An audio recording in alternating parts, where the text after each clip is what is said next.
Umuzi 2026 is asking, how do our roots shape our next beginning? And joining us to tell us all about that is Head of Creative Arts and Events at the African Leadership Academy and Umuzi Youth Pan-African Creative Festival founder, Ssanyu Sematimba.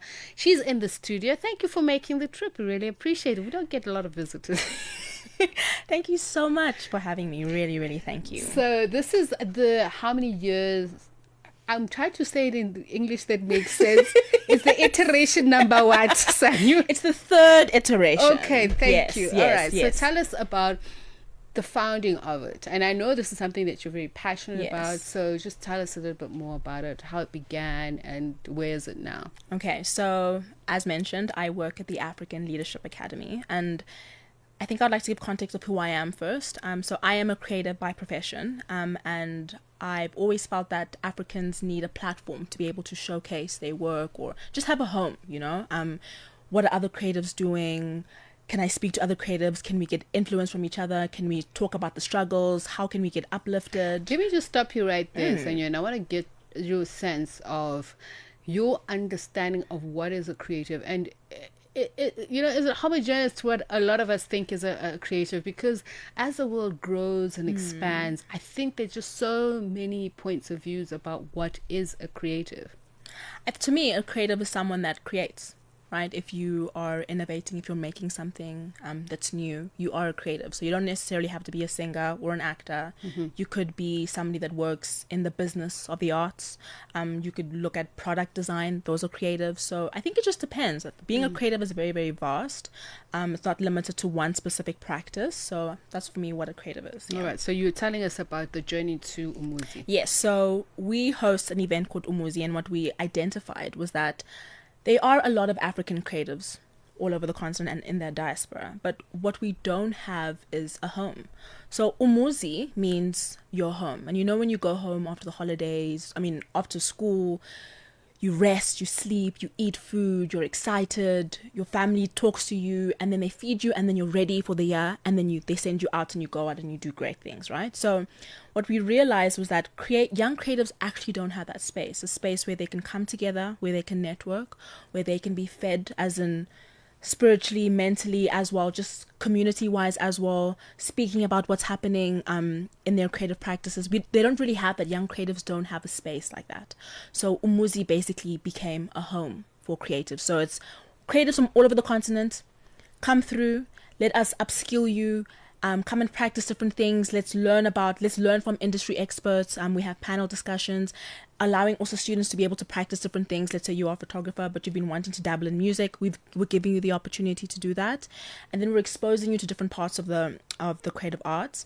But then what we also do, we expose our students or our participants to how our students at the academy are practicing different things. So for example, we have students who have designed a fashion line, who will be presenting their stuff. We have a group of students who've wrote an original song who will be showcasing that. So it's basically come together, let's learn about the arts, let's commune, let's talk about our struggles, let's learn, but then let's also enjoy the arts, and then let's go back into the rest of the world and practice whatever it is that we are practicing. Okay, pause it right there. You say enjoy the arts, and I want to take you to, you know, and I'd like to think of myself as a creative, okay, because just going back, not just one generation, but maybe even several generations, the arts or creativity and the term enjoyment have been synonymous also with just bumming around, you know, not just making.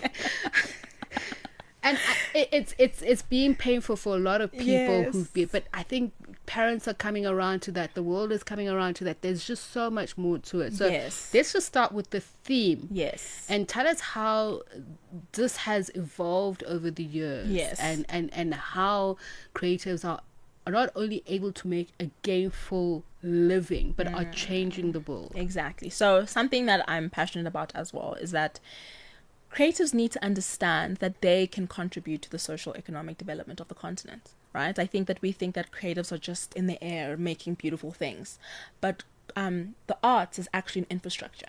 And I say this in the sense that the arts is able to allow creatives to be able to tell their stories. It is a way that allows us to imagine and design our futures. And it's also a form of expression, right? So if creatives are able to understand that, one, their craft, they are a business. So if you are a photographer, you are an entrepreneur, right? So you can look at this craft as a business. But number two, you also have a voice as a creative. So if we look at people like Fela Kuti, who started a huge movement in Nigeria, that was through his music, right? So the art is not just for enjoyment, to listen or whatever, but it can be used to make a social economic change in your local community. I mean, Fela Kuti has just done that now, being the first African to receive a Lifetime Achievement Award at the Grammys, which is a huge thing. That, I mean, it's crazy that music, all of those creative beauties actually are rooted in Africa, and yet the first time we've been patted on the back for like, well done. But anyway, going back to the theme, Sankofa. Sankofa, symbolic bird, which also means a lot in terms of social, political, economic change. Let's talk about that, why you chose that as a symbol.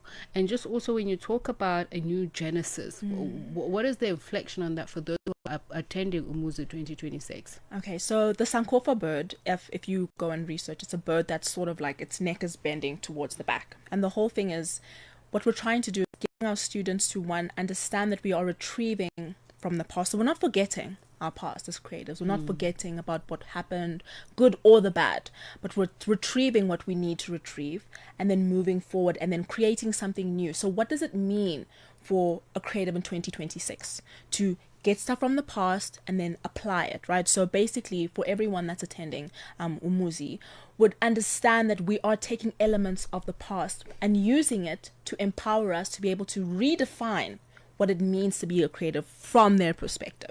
You know, memory work, I was and I just need to I need to look at my phone quickly just to remember the particular name that I'm looking for. But memory work is something that is not adequately understood and not used well enough. And I say I want to go back to a message that I sent, because I was listening to a colleague whose work I love and enjoy. But anyway, Tariq McDowell, a jazz singer. He is, I discovered this guy just through listening. He is amazing. I couldn't believe he was only 26, but yes. And think, you know, Louis Armstrong. Oh, wow. Think, exactly. So he's classic, but he's got such a new age edge to it. Exactly. So I want to talk about memory work, the importance of infusing that, as you say, we're taking from the past, bringing it into the future, but equally celebrating them both. So creative work is no longer just, as you say, it's no longer on the periphery, but we're designing buildings, as in, you know, human, what do you call it? Human spaces. That can house all of those histories. I think you get what I'm saying. You're an academic, so you can articulate what I'm thinking. Okay, so just to hear what you're saying, and you can stop me if I'm incorrect. You're right. Just take it there. Okay, so when we think about looking at the past, so I always have this vision, for example, in architecture, right? We know how our homes were built back in the day, right? We were in huts. Some places were in huts. Sometimes they were lower than others. Sometimes we used there were dips in the hut. The reason why the people bent was because they didn't want to get the smoke. There's different reasons, right? Human settlements, yes. Exactly. But unfortunately, if you look at architecture on the continent, we're not trying to modernize and adapt our architecture accordingly.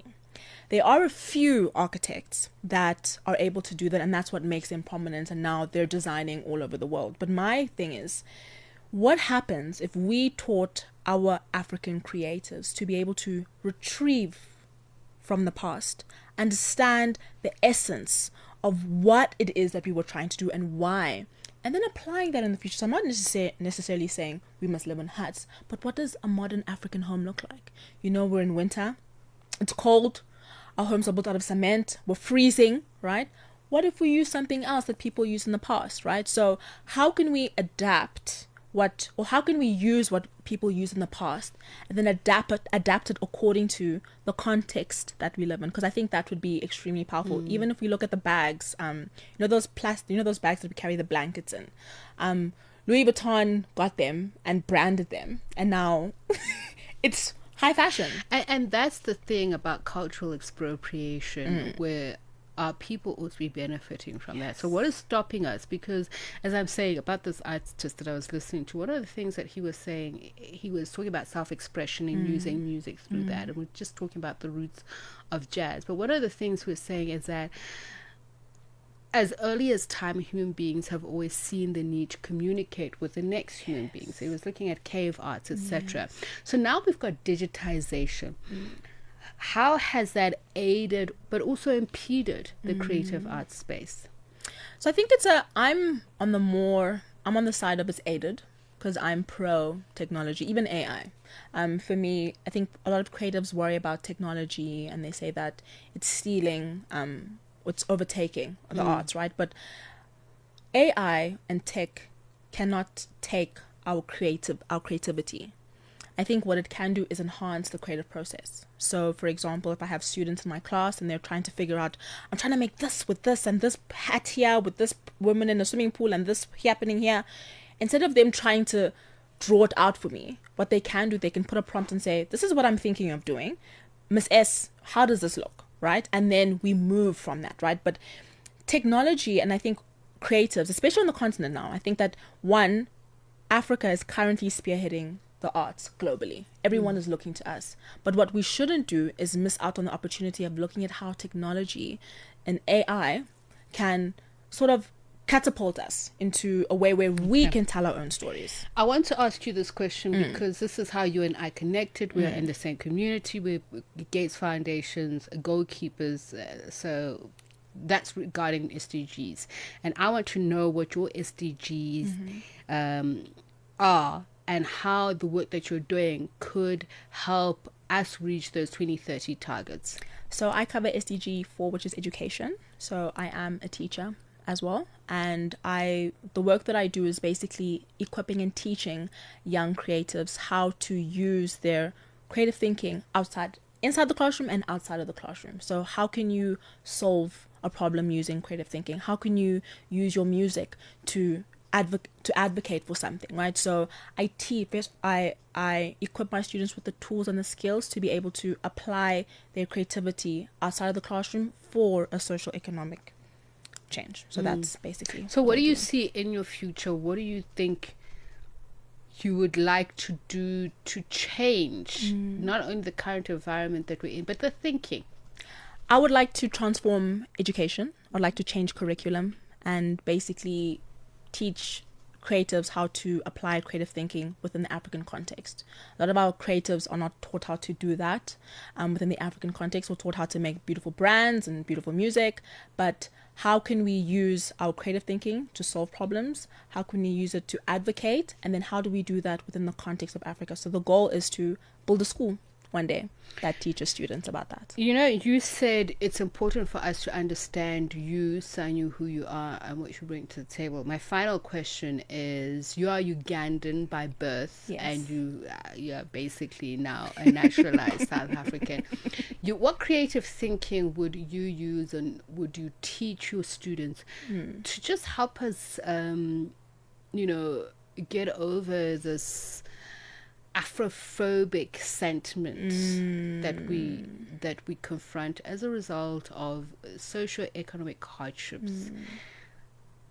How would you say, because I want to use that analogy of Umuzi, we are all at home within each other. So the way I teach it to my students is that if we look at a creative project, it can never be done by one person.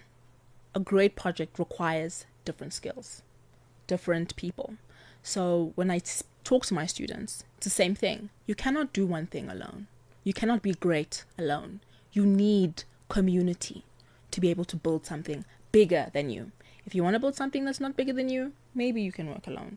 But you can only build something bigger than you if we work together. And that requires us to partner up with people who have different ethnicities, different languages, So that's what I teach them. Kind of what was that saying? If you want to go fast, go alone. Yes. If you want to go far, go with somebody else. Exactly. Thanks so much. Thank you. Ssanyu Sematimba is the Umuzi Youth Pan-African Creative Festival founder. It is held by the African Leadership Academy. It's in its 3rd year. And just a quick one, what are the dates? The 13th and 14th of February, so this weekend. All right, so that's happening at the African Leadership Academy. It's under the theme Sankofa, A New Genesis.